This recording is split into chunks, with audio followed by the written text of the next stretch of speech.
Armadilhas psicológicas que fazem você abandonar os seus objetivos. Você já começou uma meta cheia de motivação, empolgada, decidida a levar ali até o fim e algumas semanas depois simplesmente parou sem um motivo dramático, uma crise específica, só foi aos poucos ali deixando de lado até esquecer que aquilo era importante para você um dia foi importante para você, né? E depois vem aquele julgamento que você mesma faz. Eu não tenho disciplina, eu desisto de tudo, eu sou assim mesmo. Só que na maioria das vezes o problema não é a falta da força de vontade. Existem armadilhas psicológicas bem específicas que atuam por trás da desistência e que a maioria das pessoas nunca aprendeu a reconhecer. Eu sou a Mônica Mariani, psicóloga e neuropsicóloga, especialista em terapia cognitivo-comportamental, e hoje eu quero te mostrar quais são essas armadilhas, para que você comece a identificá-las antes que elas te tirem do caminho de novo. A primeira armadilha, e talvez a mais comum de todas, é o pensamento: tudo ou nada. Funciona assim: você tem uma meta, segue ela direitinho por um tempo, até que num dia quebra a regra. Uma dieta, por exemplo, você come um doce que não devia, você pula o treino, não estuda o que estava combinado, se você está estudando para algum concurso, e em vez de simplesmente retomar no dia seguinte, você imagina que aquilo é uma prova de fracasso total. E aí você fala assim: já que eu quebrei, não adianta mais continuar. E aí a meta inteira é abandonada por causa de um único deslize, que isoladamente não teria peso nenhum. Então veja só, o problema não é o deslize em si, é a interpretação que um erro pontual invalida todo o esforço anterior. Só que, na verdade, progresso não é sobre ser perfeito o tempo todo. Para você, quando a gente fala de progresso, existem deslizes no meio do caminho, né? É normal. A segunda armadilha é acreditar que você precisa sentir motivação para agir. E isso parece meio lógico, né? Mas é justamente o contrário do que costuma funcionar na vida real, na prática. A motivação, na maior parte das vezes, ela não vem antes da ação, ela vem depois. Ela vem como consequência.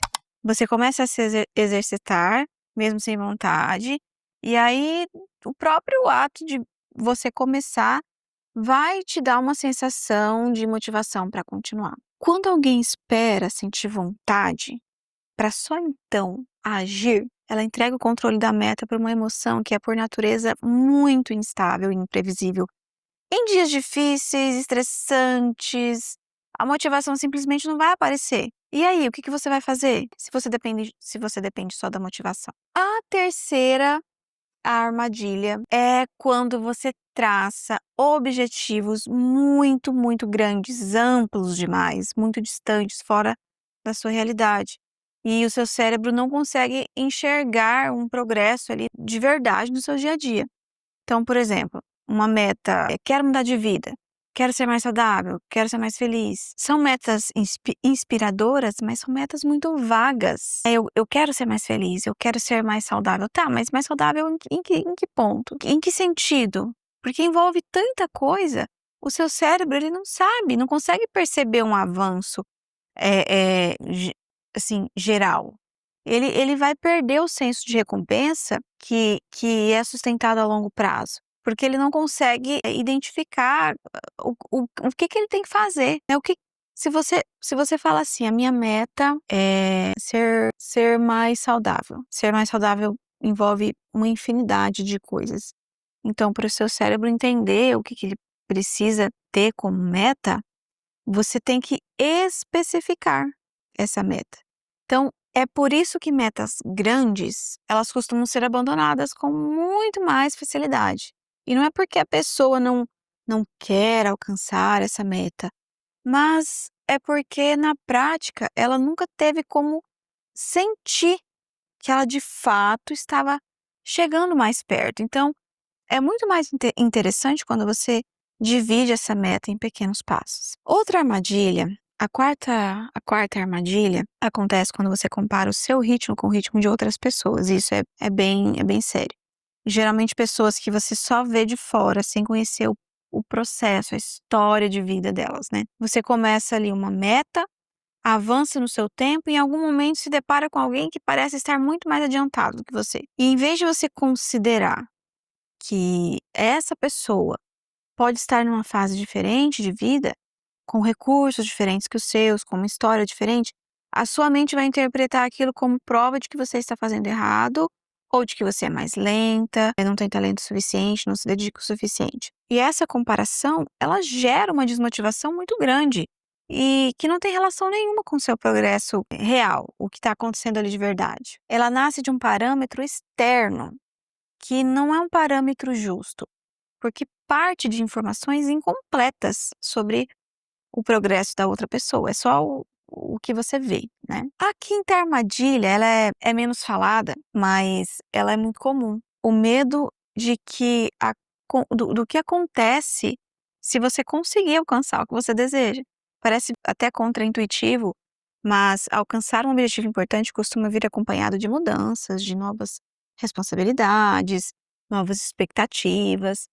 Às vezes, até de mudanças na forma como as pessoas ao redor te enxergam. E para algumas pessoas, esse conjunto de mudanças gera um desconforto tão grande quanto o medo de fracassar. E nesses casos, abandonar o seu objetivo antes de chegar perto demais de alcançá-lo funciona, mesmo que inconscientemente, como uma forma de evitar esse desconforto. Não é sabotagem, é uma proteção automática que você acaba fazendo, né? Por medo do que vai acontecer depois. O que ajuda a sustentar um objetivo ao longo do tempo depende muito menos de força de vontade e mais de estratégia. Então, tratar deslizes como parte esperada do processo é importantíssimo. Deslizes não são prova de fracasso. Você só tem que retomar no dia seguinte. Apenas isso. Agir mesmo sem estar motivada, entendendo que a motivação geralmente vem depois do seu movimento e não o contrário, não antes dele. Quebrar metas grandes em etapas pequenas, menores, para que o seu progresso seja mais visível e principalmente observar o seu próprio progresso, sem usar o ritmo da outra pessoa como uma forma de medir. Porque nenhuma comparação vai considerar o caminho completo de quem tá sendo comparado. Se você já abandonou objetivos importantes ao longo da vida, isso não significa que falta força de vontade, nem que você seja alguém que não consegue terminar nada. Provavelmente significa que uma ou várias dessas armadilhas estavam agindo por trás disso, sem você conseguir nomeá-las. Reconhecer essas armadilhas não garante que você nunca mais vai desistir de nada, mas muda muito a forma como você lida com os momentos difíceis dentro de uma meta, porque agora você sabe o que realmente está acontecendo por dentro de você, né? E se esse vídeo fez sentido para você, deixa aqui nos comentários com qual dessas armadilhas você mais se identificou. E se inscreve aqui no meu canal para continuar entendendo mais sobre como sua mente funciona no dia a dia, porque tem muito mais conteúdo vindo por aí. Até o próximo vídeo!